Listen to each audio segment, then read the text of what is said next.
Ubuntu. Alah, saya pusing. Alah. Ya, buang lagi tanda tanya, dibuang tuh. Tanda tanya dibuang.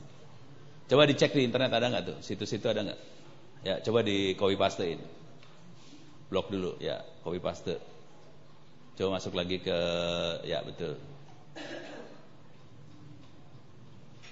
Coba dipaste di situ. Enter. Jadi DL2 FOS ID, nih ada udah. Bentuknya cuma gitu doang. Kalau kita klik, misalnya pull, diklik, main atau apa terserah udah. Main. Klik lagi, ABC-nya diklik. Ini udah software nih. Kalau udah ABC diklik software-nya langsung bisa kita lihat. Ini lokasinya di servernya ada di Telkom. Namanya aja FOS ID. Yang megang FOS ID adalah Kominfo, Menkominfo, Kementerian Kominfo itu ya, yang pegang langsung. Lokasinya di Telkom, ini softwarenya bisa diambil semua. Coba buka tab dulu lagi. Coba masuk ke 192.168.03. 192.168/Ubuntu juga. 168.0.3/Ubuntu. Ubuntu. Enter. Klik pull-nya juga. Klik ininya. Klik itunya. Ada juga. Sama kan? Betul ya? Kencengan mana? Ke FOS ID atau ke 03? 03. Kecepatannya berapa ini? 100 Mbps. Wah, internet yang ono kenceng banget ya 100 mega. Ya lokal. 100 mega kenceng. Kalau ke Telkom mah lebih lama. Soalnya jaraknya lebih jauh. Oke. Tapi yang saya pengen kasih tahu di sini adalah apa yang ada di Telkom bisa disedot sebetulnya, dikopiin ke hard disk kita dan kita bisa punya repositori lokal di komputer kita. Akibatnya apa? Kalau kita mau instalasi software segala macam, kita nggak perlu lagi berhubungan dengan internet. Semuanya lewat hard disk aja. Itu. Beres ya? Jadi fungsinya adalah di sini supaya kalau kita lagi ngutak-atik segala macam, semuanya putus. Soalnya kita kalau ngedownload tuh gede-gedean nih langsung. Bangsanya berapa ratus mega sekalian. Kalau instalasi software gede-gede langsung. Gitu. Jadi sarannya kalau kita pengen bikin R&D riset segala macam, sarannya kalau bisa semua yang ada di Telkom dikopi ke sini. Dikopiin. Saya terus terang aja cara ngopinya adalah periodik tiap malam jam 9. Server saya di rumah langsung nyala, langsung nyedot, update dari Telkom. Diambil dari Telkom, ambil semua. Udah gitu, saya kopiin ke hard disk kan. Jadi semua komputer-komputer saya di rumah kalau butuh apa-apa lokal semuanya. Dan ini sebaiknya juga dilakukan di kampus-kampus kayak gitu juga, ngambil semua. Kan sambungannya ke Speedy udah nyambung, kan kenceng. Udah ambil aja semua, supaya lokal semua. Cuman kalau awalnya kalau mau cepet, copy hard disk aja ke saya. Cuman ya 1 tera langsung. 700 mega sih cuman. 700 mega lagi salah. 700 giga. 700 giga aja di copy. Di dalamnya sih semua installan banyak sekali installer CD-CD Linux sudah ada, repositorinya ini udah lengkap banget. Gitu ya. Sip ya. Sampai sini beres dulu ya. Sekarang kita akan install.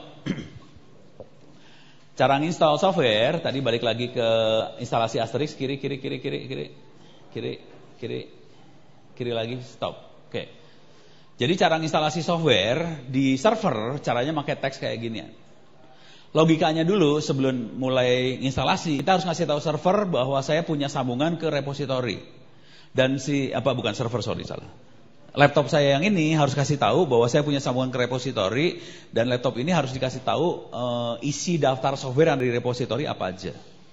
Caranya buat seperti itu, masuk ke terminal, masuk ke putihnya lagi. Ini jangan putih-putih yang tadi, yang bukan. Ini biarin aja. Bukan. Kan diinstal tadi. Udah dijalanin. Bawah. Sebelahnya. Ya, sip. Oke. Jadi sekarang mulai masuk ke Linux pelan-pelan ya. Udah tahu ngerti logikanya ya. Saya harus ngupdate dulu si putih harus kasih putih. Sini mesin OpenBTS saya harus kasih tahu bahwa saya punya sambungan ke repositori. Dan software yang ada di repository apa aja? Perintahnya adalah apt-get, ketik apt-get, spasi lagi, update, enter, langsung guys. Perhatiin, dia dapatnya ke mesin mana? 03 ya. Semua yang ditembak di hit sama dia 03. Kalau saya ngambilnya ke DL2 FOS ID, dia akan kelihatan HTTP ke DL2 FOS ID, tapi itu langsung ke internet gede. Konsekuensinya ngedownloadnya gila-gilaan tuh ntar. Kalau yang ini kencang banget ini, 100 Mbps soalnya kecepatannya. Ingat ya, perintahnya apt-get update. Udah terupdate semua. Kalau kita mau instalasi software udah gampang banget sekarang. Instalasi softwarenya cuman masuk lagi ke web yang tadi. Mana sih? Yang VoIP. Iya betul. Oke. Itu diambil aja apt-get install sampai asterisk saja. Yang MySQL-nya nggak usah. Atas. Ya boleh, sama aja sih. Sampai asterisknya aja. MySQL-nya nggak usah. Mundur satu lagi. Stop. Saya akan instalasi asterisknya aja. Saya tidak akan main database MySQL. Buat MySQL biasanya dipakai buat nyimpan apanya sih? Pelanggan segala, data pelanggan segala aja. Oke. Balik lagi sana, paste, clear dulu layar biar enak lihatnya, clear. Oke, paste. Oh, klik kanan. Oh, langsung. Kok bisa sih? Diapain? Enter. Dah, selesai. Ya, asterisknya udah keburu saya install, jadi dia akan bilang asterisk already the newest version. Karena udah saya install. Tapi cara instalasi software cuma gini aja. Kalau di Linux cuma gini doang. Kalau kita tahu namanya cuma gitu doang. Instalasi. Gampang ya? Dan ini asal tahu aja ini yang kita install sekitar 70-an mega. Sebetulnya. Kalau kita install biasa 70 mega. Kalau lewat speedy rada lumayan 70 mega. Ya lumayan tuh nggak lama sih, paling berapa sih? 70 mega berapa menit? Semenit 2 menit paling? Hah? Lebih ya? 5 ya? Hah? Kenapa? Ya, nggak sampai 5 menit lah. Soalnya kecil, kalau 70 mega masih kecil banget. Kalau udah 1 CD-ROM, nah baru kerasa tuh.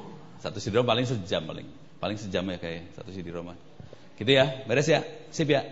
Jadi install asterisk cuma kayak gini doang. Sekarang, ini sentral ya. Jadi ini, tolong diingat, apa yang kita lakukan barusan ini adalah nginstalasi sentral telepon. Udah cuma gitu tuh, sederhana banget. Makanya horor kalau udah ngerti ilmu kayak gini udah serem sendiri loh. Gila cuma gini doang. Kacau nih. Republik ini bisa kacau nih kalau ilmu ini disebarin.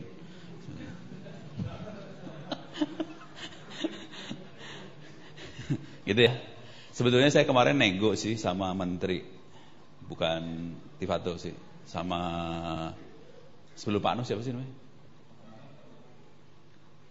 Sebelum Pak Anu siapa? Sofyan Jalil ya. Jadi saya nego sama menteri sama Pak Sofyan Jalil. Negonya gini kira-kira, Pak, boleh nggak rakyat Indonesia punya kode area sendiri? Kalau seluler semua kan 8 ya, 8 sekian kan, 811 Telkomsel, 8 kayaknya 812 juga Telkomsel lagi ya, 11 12 13 Telkomsel kalau nggak salah, 17 siapa? Kalau Telkom kan banyak ya, Telkom sini kode areanya berapa? Hah? Berapa? 265. Ya. 0265 Tasik.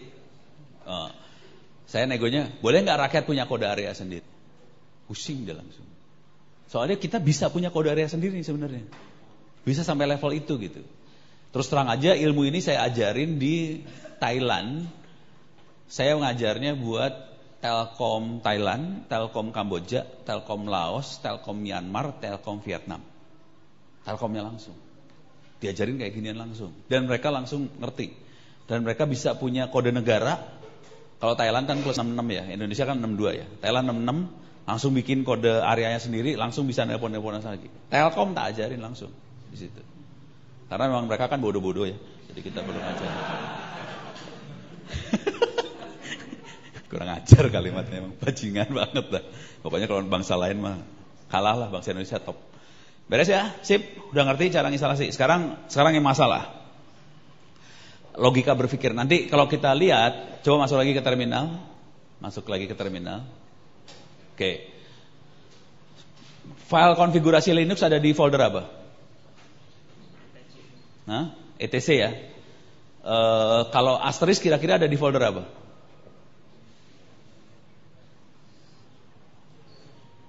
Gampang logikanya. Nama programnya asterisk kan? File konfigurasi Linux semua rata-rata di etc. Jadi asterisk kemungkinan besar ada di /etc/asterisk. Oke. Clear layar dulu biar enak lihatnya.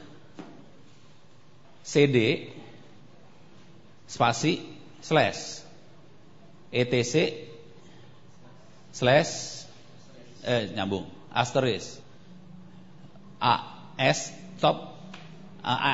stop ya. Pencet tombol tab. Perhatiin, pencet tombol tab langsung dapat semua. Ini adalah teknik jadi orang males di Linux. Ya. Makanya biasain jadi orang yang males. Jadi cukup ketik 2-3 biji, tab langsung semuanya keambil sama dia. Udah pasti benernya. Ketikannya nggak ada yang salah ketik. Enter. Oke, coba kita lihat isinya folder etc asterisk ls. Ya, enter. Ini kelihatan filenya ekstensinya semua .conf. Conf itu konfigurasi. Oke. Pusing kan? Banyak konfigurasinya dia. Konfigurasi sentral banyak banget. Banyak sekali yang bisa kita konfigurasi di sebuah sentral. Karena fasilitasnya sangat banyak sekali di sebuah sentral. Bisa buat video conference lah, apa segala macam bejibun-jibut di sini. Cuman kalau kita lagi mainan sentral, logika sebuah sentral telepon amat sangat sederhana sekali. Ingat, tadi sentral isinya cuma tabel kan? Nomor telepon, tujuannya